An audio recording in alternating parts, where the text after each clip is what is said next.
নিমাজির সঙ্গে আজকে আমরা বেরিয়ে পড়েছি ডাউহিলের উদ্দেশ্যে। জাস্ট আমরা বেরোলাম, সকালে বৃষ্টি হচ্ছে, এখনো মেঘাচ্ছন্ন বিক্ষিপ্ত মেঘ রয়েছে আকাশে। দেখা যাক আজকের দিনটা আবহাওয়া কেমন থাকে, তার উপর নির্ভর করছে আপনাদের কেমন ভাবে আমি দেখাতে পারবো। কারণ মেঘ থাকলে খুব ভালো ছবি আসবে না, দূরে কিছু দেখাও যাবে না।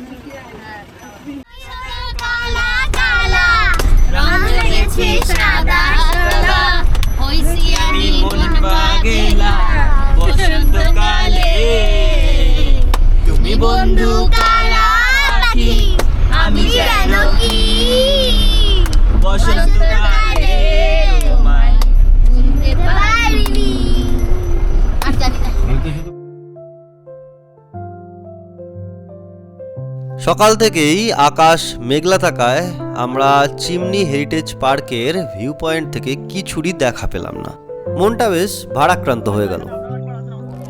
শেষমেশ আর কি করা যাবে, বেরিয়ে একটু চা খেয়ে আমরা রওনা দিলাম আমাদের নেক্সট গন্তব্য ডাউহিলের উদ্দেশ্যে।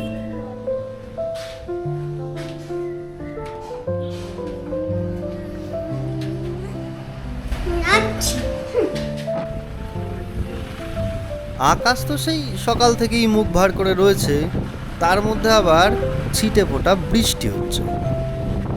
এ এক অদ্ভুত আবহাওয়া। না ছবি উঠছে ভালো, না গাড়ি থেকে ছাতা বাঁধে বেরোনো যাচ্ছে, না গাড়ির জানলার কাচ খুলে রাখা যাচ্ছে। এরকম আবহাওয়া তো বেড়ানোর জন্য মোটেই অনুকূল নয়, বরং বিরক্তির সৃষ্টি করছে। কারণ একের পর এক ভিউ পয়েন্টগুলো থেকে কিছুরই দেখা মিলছে না। তবে বৃষ্টির জন্য গাছের পাতাগুলো কিন্তু এক প্রকার স্নান করে যেন নতুনভাবে জীবন পেয়েছে। সুন্দর পরিচ্ছন্ন সবুজে ঘেরা রাস্তার উপর দিয়ে চলতে চলতে কখন যে আমরা এক গন্তব্য থেকে অন্য গন্তব্যে পৌঁছে যাচ্ছি তার ঠিক খেয়াল থাকছে না। সময়ের যেন সঠিক জ্ঞান নেই। প্রকৃতির শোভা উপভোগ করতে করতে আমরা যেন এক প্রকার বিভোর হয়ে গেছি।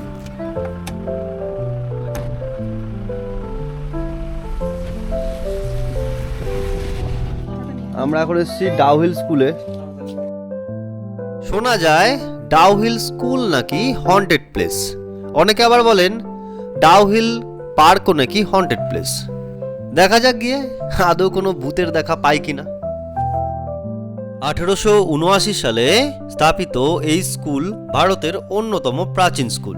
ঔপনিবেশিক স্থাপত্য শৈলীর অনুকরণে নির্মিত এই স্কুল সেই সময় ছিল ইংরেজ কর্মকর্তাদের ছেলে মেয়েদের পড়াশোনার জায়গা।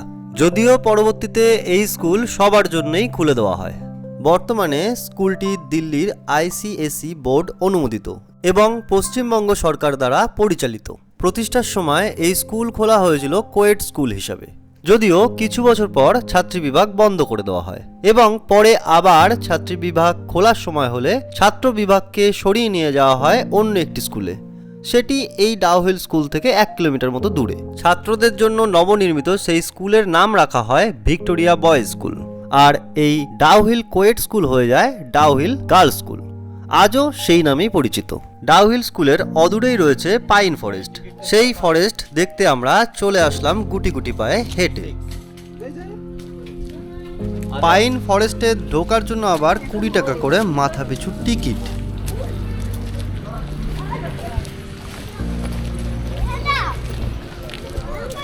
আমরা এখন পাইন ফরেস্টের দিকে যাচ্ছি। একটু আগে আমরা ডাউহিল স্কুল ঘুরে আসলাম। এটা নাকি বলছে হন্টেড প্লেস, জানি না কি হন্টেড কি হন্টেড না। এখানে সুন্দর বসার জায়গা করে দেওয়া রয়েছে যেখানে সবাই গিয়ে বসবে। আমাদের টিম পুরো আসছে পিছনে পাইন ফরেস্টে। আমাদের যে কার্শিয়াংয়ের ডাউহিল ভিজিট আছে।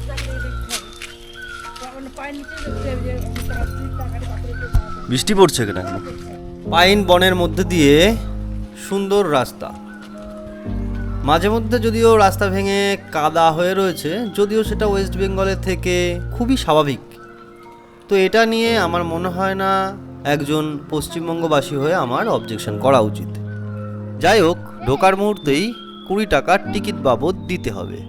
তো যদি একান্তই চড়াই রাস্তায় উঠতে অসুবিধা থেকে থাকে তাহলে আমি বলবো টিকিট কাটবেন না, কারণ এই দৃশ্য আপনারা রাস্তা দিয়ে গাড়ি করে যাওয়ার সময়ও দেখতে পাবেন। তবে হাতে অফুরন্ত সময় আর হাঁটুর জোর থাকলে এসে দেখে যেতে পারেন। গাড়ি করে যাওয়ার, হেঁটে পাইনবনের মধ্যে দিয়ে যাওয়ার কিছু তো ফারাক আছে। 1 কিলোমিটার দূরে তো নেই, বললো তো গিয়েছিলাম আমরা পাইনি।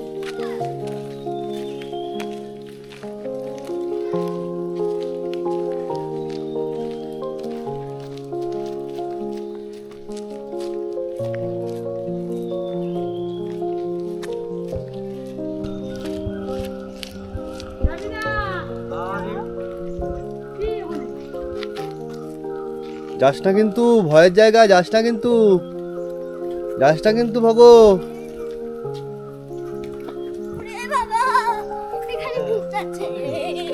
হন্টেড প্লেসে ভূতের তো দেখা মিলল না, তাই ভূতে ভয় পাওয়া মানুষ কেমন ভাবে আচরণ করে তা এক প্রকার অভিনয়ের মাধ্যমে ফুটিয়ে তুললো আমার ভাই।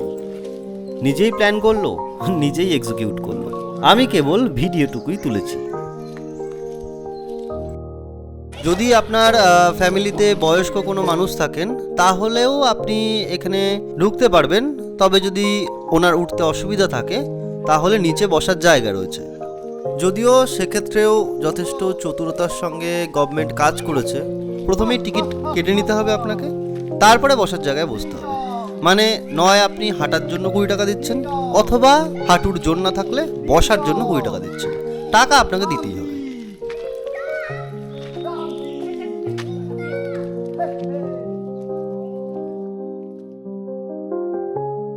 অদ্ভুত সব আওয়াজ করতে করতে নির্জন রাস্তা দিয়ে হাঁটতে হাঁটতে পৌঁছে গেলাম ডাউ হিল পার্ক।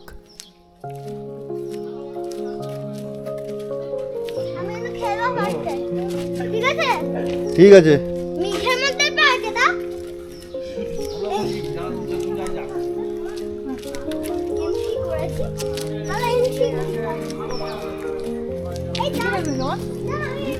বাবা পুরো কুয়াশার মধ্যে, টিকিট তো কেটে আসলাম তো, পুরো কুয়াশা। পার্কের মধ্যে দোলনা, স্লিপ এগুলো বাদ দিয়ে রয়েছে কিছু পশু পাখির সংরক্ষণের ব্যবস্থা। ঘোড়া ঘোড়া ঘোড়া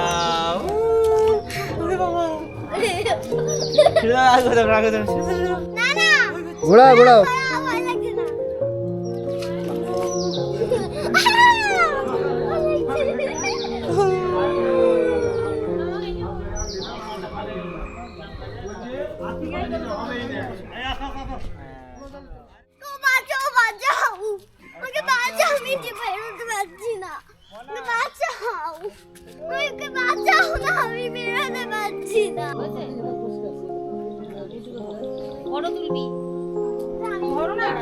এখানে এখন ছবি তোলার লাইন পড়ে গেছে, সবাই এখন ক্যামেরা, ফটো এসব করতে লাইন পড়ে গেছে। আর এই সুন্দর পুল টাইপের করা আছে, সেই পুলের মধ্যে শুধু ব্যাঙ আছে, অসংখ্য ব্যাঙ আছে এর মধ্যে। এই পার্কে আপনি দেখতে পাবেন ব্যাঙাচির চাষ। ব্যাঙাচির চাষ হয়েছে পুলের মধ্যে। হয়তো কোনো সময় ফোয়ারা বা মাছ চাষ করা হয়েছিল এখানে, তবে এখন কেবলই ব্যাঙাচি আছে।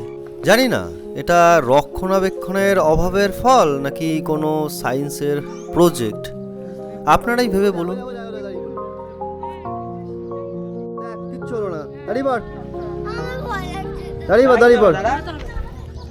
আমি দাঁড়িয়ে দেখাবো, only for children।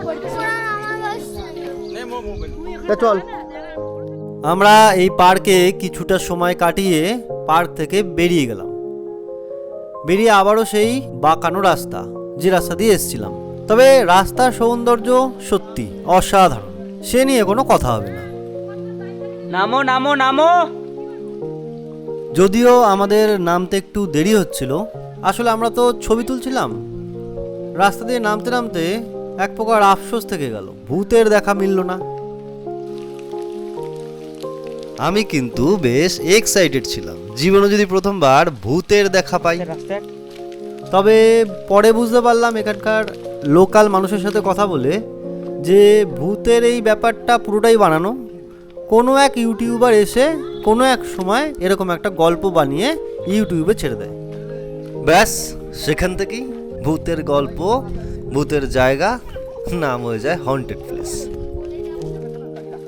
সেই বলে না, গল্পে গরু গাছে ওঠে, আর এখানে গল্পে ভূত পাহাড়ে ওঠে।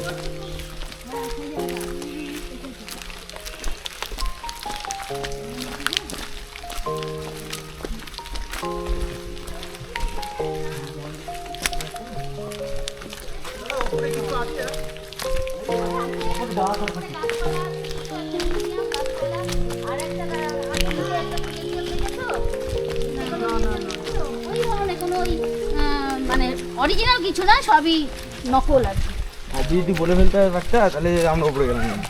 হ্যাঁ সেই আমরা বলে দিলে তোমরা তাহলে আর যাবা না, আমরা কষ্ট করে এলাম। এখানে মাটিটার অবস্থা খুব খারাপ, আরে যেতে হবে, আর কি আসতে পারবে? এখন 300 মিটার আছে, একবারে থেকে 5 বার আসতে হবে, কিসের জন্য? মাটি খুব খারাপ এখানে, একদম পুরো স্লিপ। আমরা কষ্ট করে তাই যেতে এলাম। না না, দারুণ দেখতে। এটা বলো না, এখান থেকে অনেক সুন্দর হ্যাঁ এখান থেকে ভালো জায়গা। সুন্দর সত্যি। আরে না, ওই জায়গা আরো ভালো হতো যদি ওই ওয়েদারটা ভালো হতো। হ্যাঁ হ্যাঁ হ্যাঁ, যদি তোমার দেখতে সত্যিই ভালো লাগে। এটা কিছু খাওয়ার জায়গা।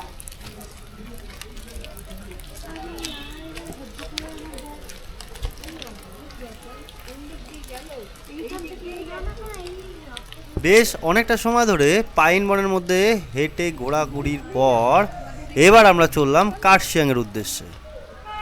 কোনটাই কর, তোর কথাই কর, ওই সব তো পিছনে ব্যাকগ্রাউন্ড সিঙ্গার। ने पूछा तारों से, तारों ने पूछा हजारों से, सबसे प्यारा कौन है? তুই গান শেখে, স্যার গান শেখে। पापा, तेरे पापा। আমি পুরো গানটা বলবো। না গানটা বলতে হবে না, গানটা করার বাদই বলো। পাকিস্তানের চাঁদ জিজ্ঞেস করেছে আমেরিকার তারা